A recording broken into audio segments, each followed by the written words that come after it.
is Ellie Fall, and welcome to another episode of Chamber Chatting. I'm here today with Angela Storseth-Cooper. How are you, Angela? I'm doing well. How are you today, Ellie? Good. Angela is our Director of Events and Governmental Affairs here at the Chamber, and that position is a little bit new. The governmental affairs side is something that we have changed to focus on more recently, and we're really excited that Angela's role encompasses both of those things.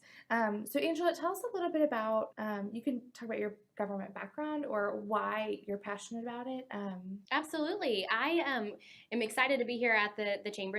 I think I'm in my third month working here. Yeah, like you're not really a newbie anymore. Well, no. So I actually started working at the Greater Conroe area Chamber of Commerce out of college and was handling their special events, but got involved in a lot of local politics, local campaigns.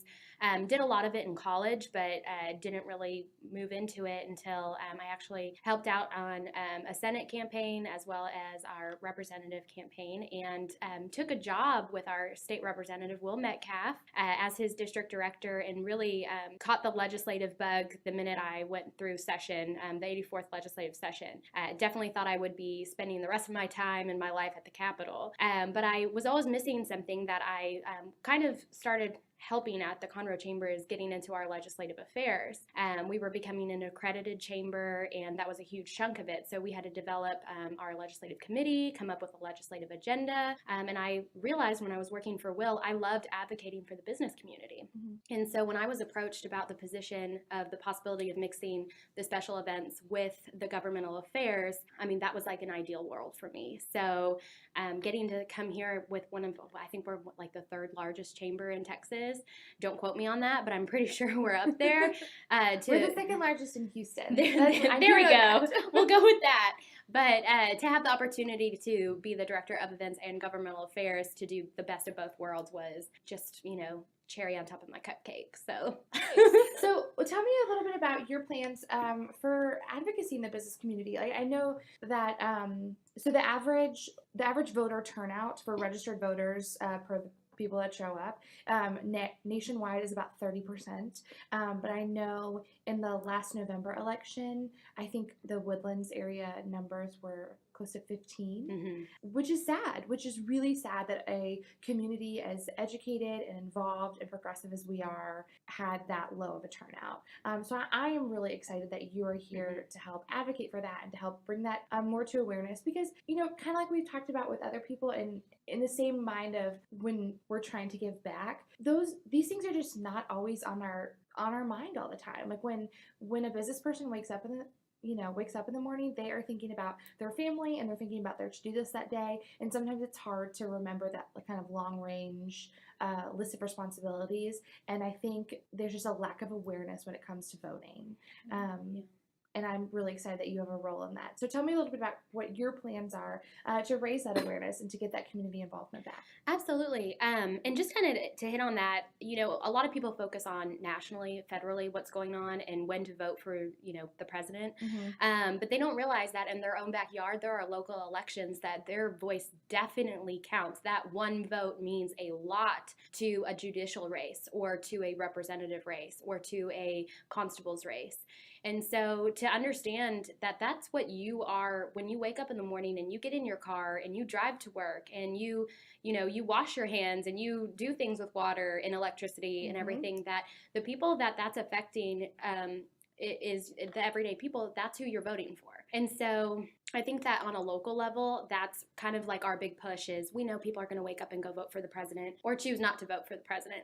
But our job is to make sure that they get up and they vote for these local elections, and hopefully that inspires them that to vote for the national federal things. But so our goal right now is to create awareness. Right now we're in the middle of a runoff election for the Republican primary. Yep. And so not to mention that next, I think in June, we're having a runoff election for some of the municipality races. There is such a thing as voter fatigue, and the people in the the people who do vote, who are in that community, they'll be the ones to get out and vote in every runoff, but like the general public is not. Right. And that's our job, is to create that awareness that, hey, this is going on and this is why it's important important to vote. We had our Party from the Polls event yesterday evening, which was the first time to ever do that. And we had a great turnout. We had nearly 60-some people show up that their way in was to bring their I voted sticker. And that created like, oh, it was cool to go and vote to go to this party. Yeah.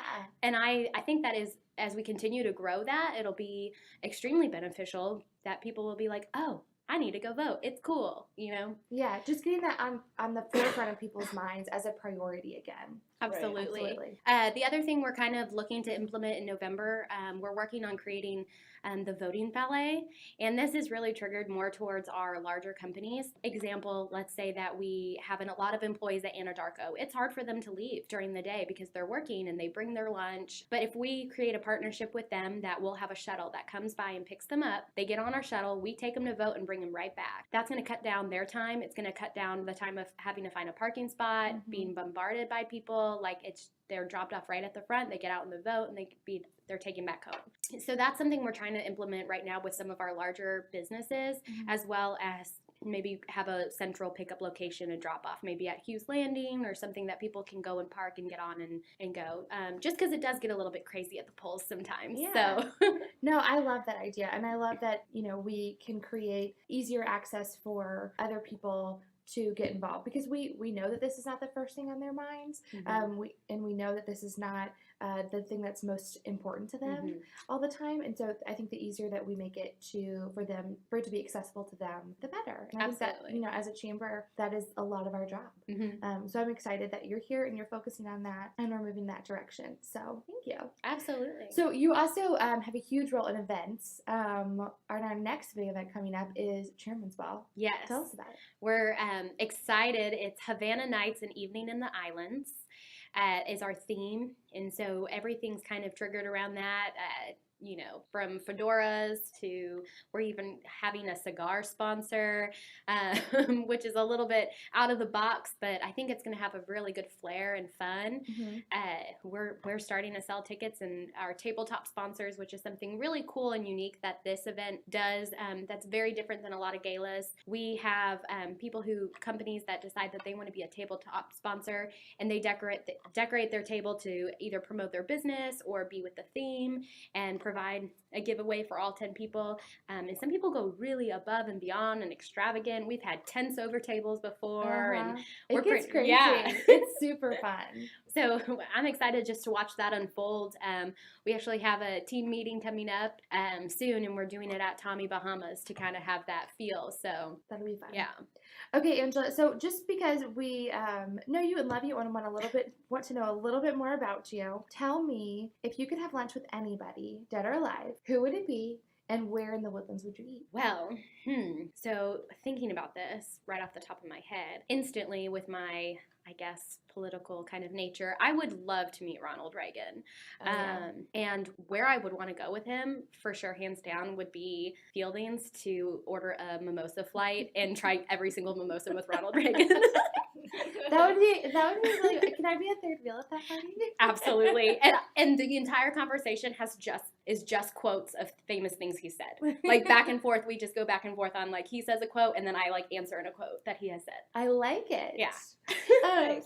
Angela, thanks so much for joining us today, and thank you for sharing your vision of what this chamber's role is going to be in governmental affairs, and thank you for all the hard work that you put into it. I think you're really changing the tide in our community, and I appreciate that so much. Well, thank you. I enjoyed being on the show with both of you, and I appreciate you guys having me. Thanks. See you next time.